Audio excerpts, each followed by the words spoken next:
O Garou sendo colocado nos eixos por Silverfang esforçou a aposentadoria do herói de classe S para ficar 100% na reabilitação do antigo caçador de heróis, até alcançar o seu caminho como um possível herói. Por outro lado, Saitama acaba ficando cercado por um ser totalmente desconhecido, que pode dar trabalho para o personagem, mas não da forma como pensamos.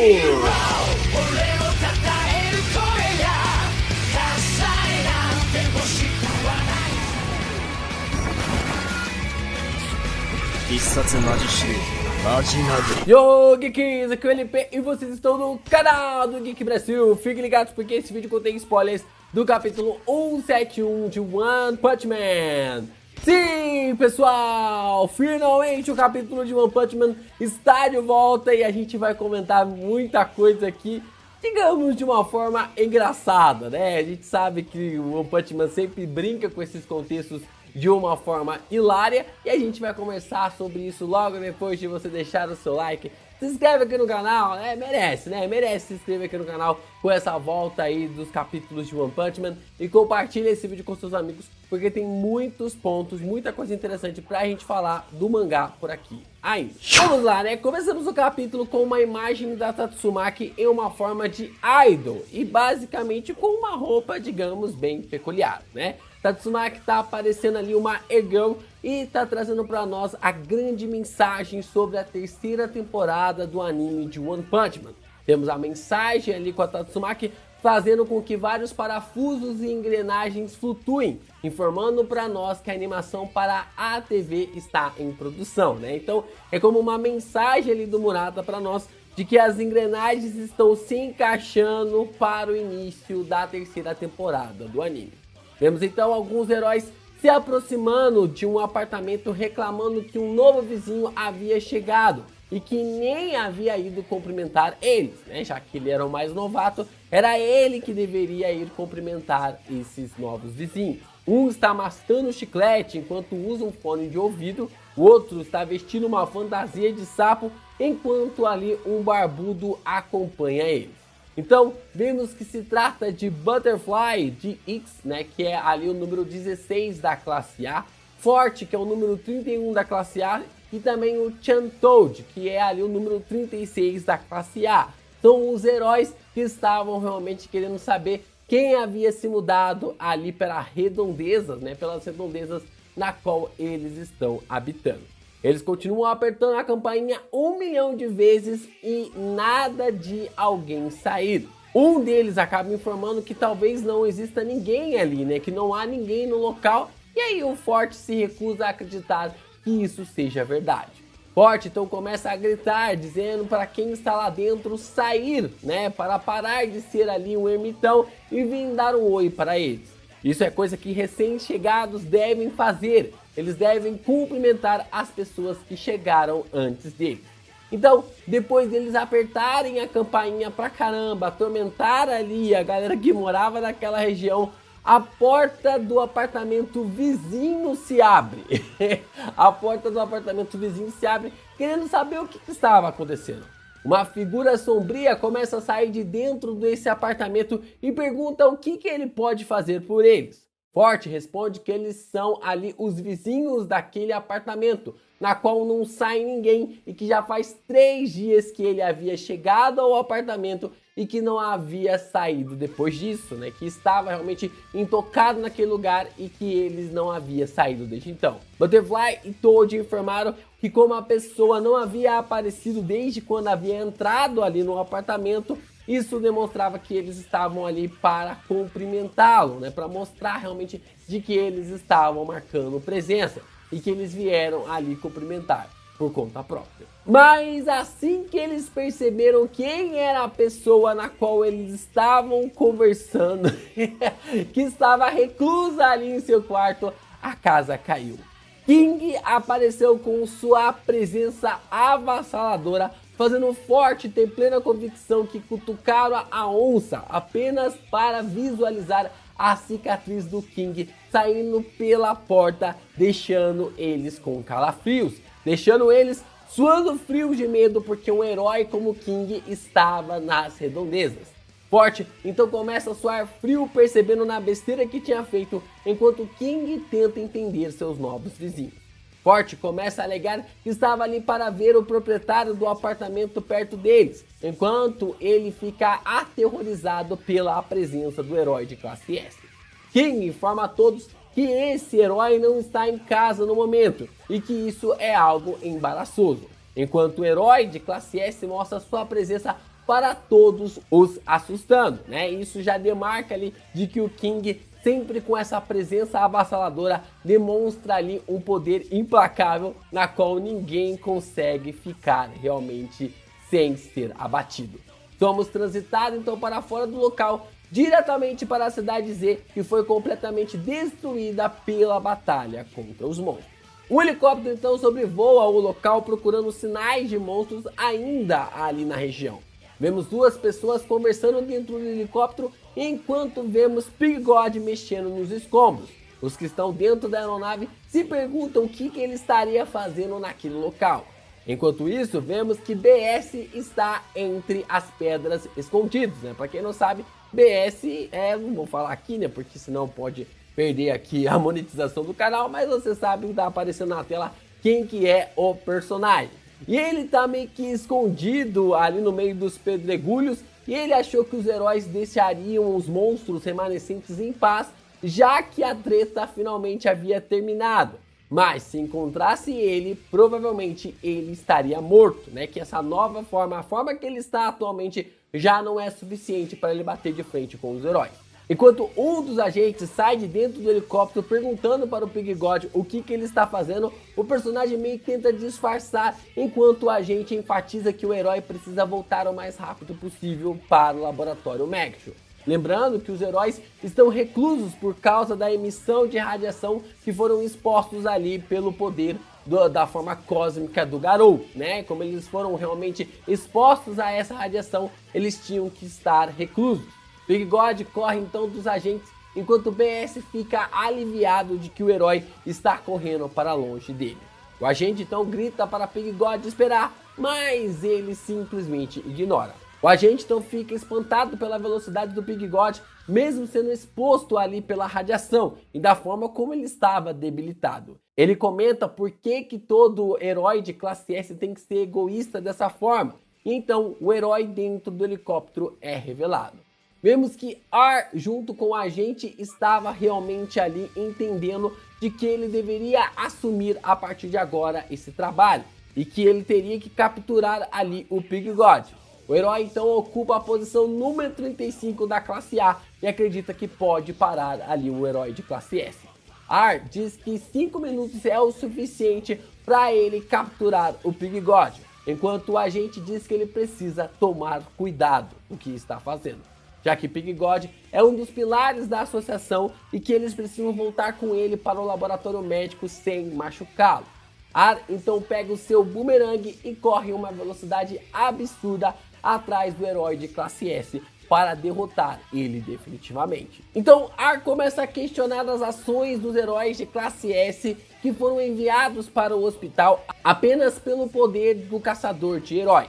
Ele diz que heróis de classe S se aproveitaram ali de suas posições e negligenciaram seus treinamentos e a dignidade da classe S foi para o lixo, né? Ele começa a pensar ali que os heróis de classe S acabaram fazendo com que essa classe ficasse ali de uma forma completamente exposta para ser julgada pela sociedade e sendo colocado seu nome completamente na lama.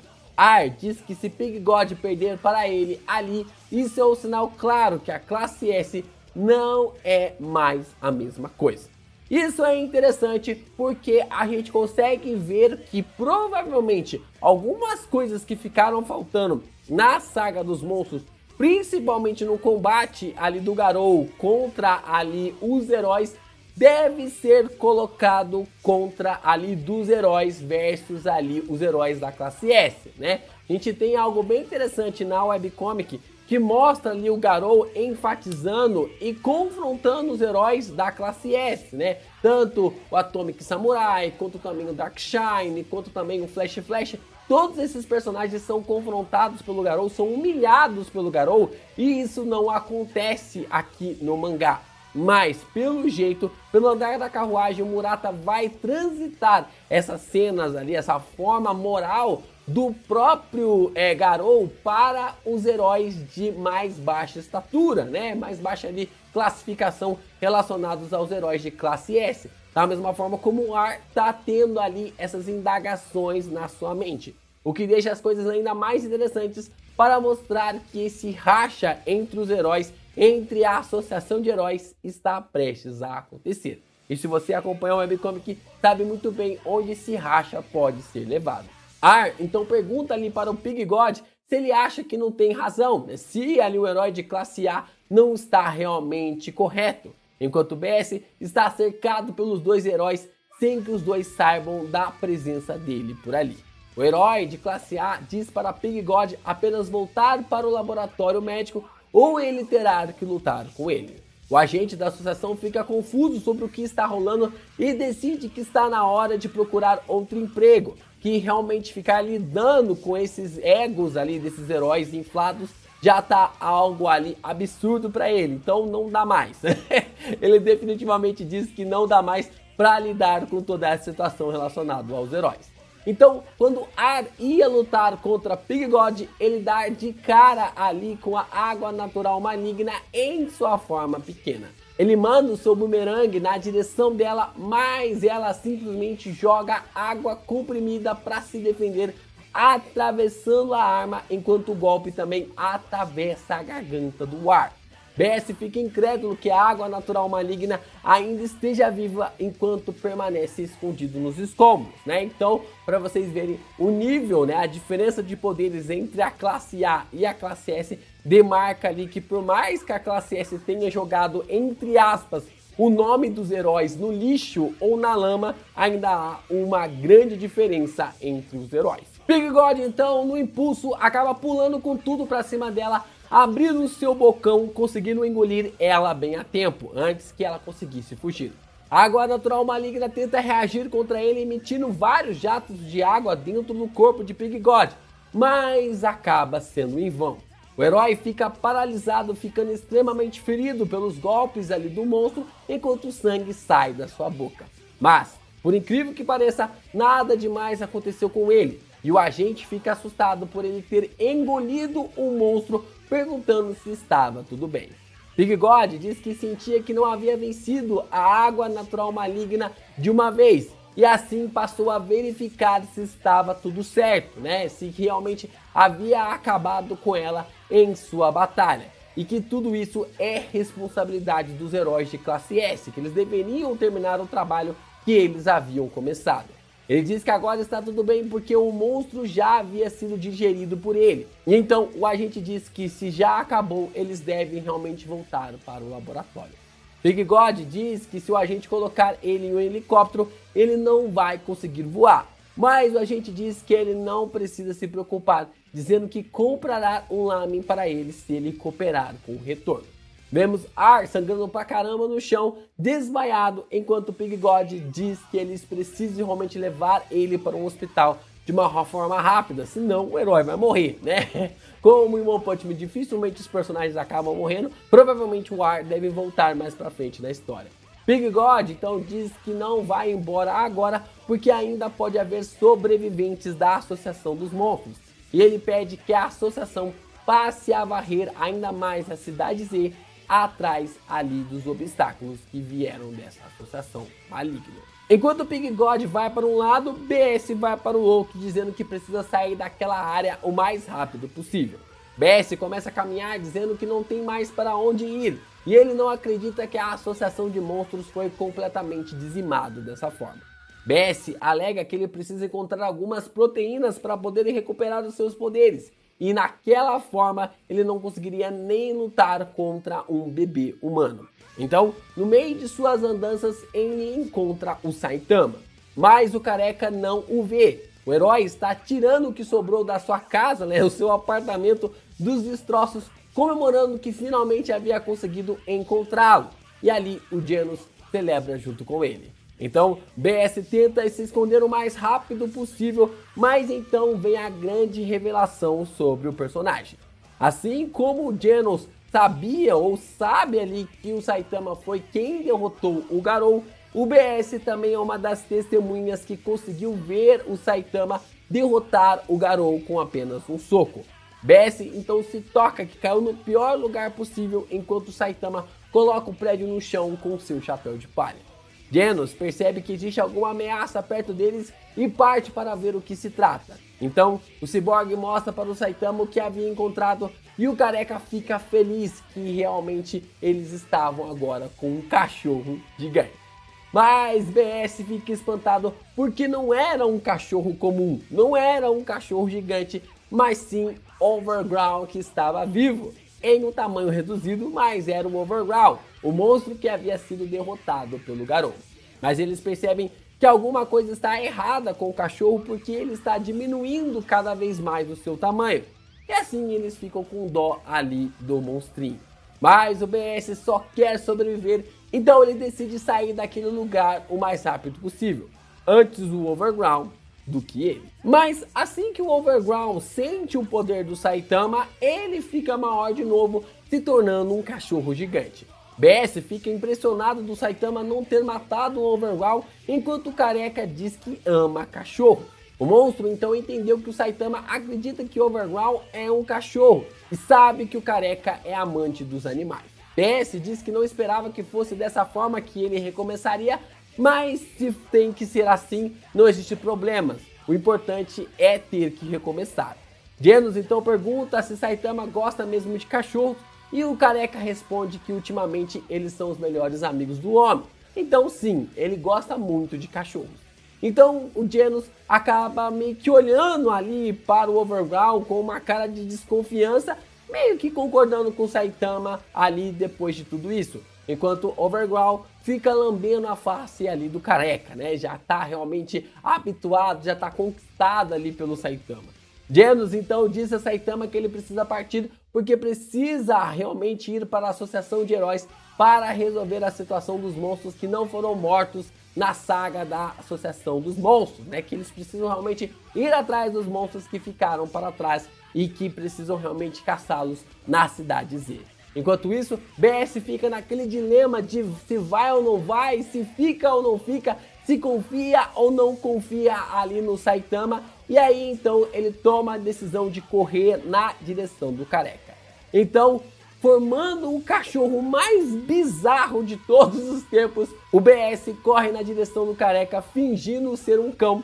E o capítulo termina com a seguinte questão: será que o Saitama vai cair mesmo nessa?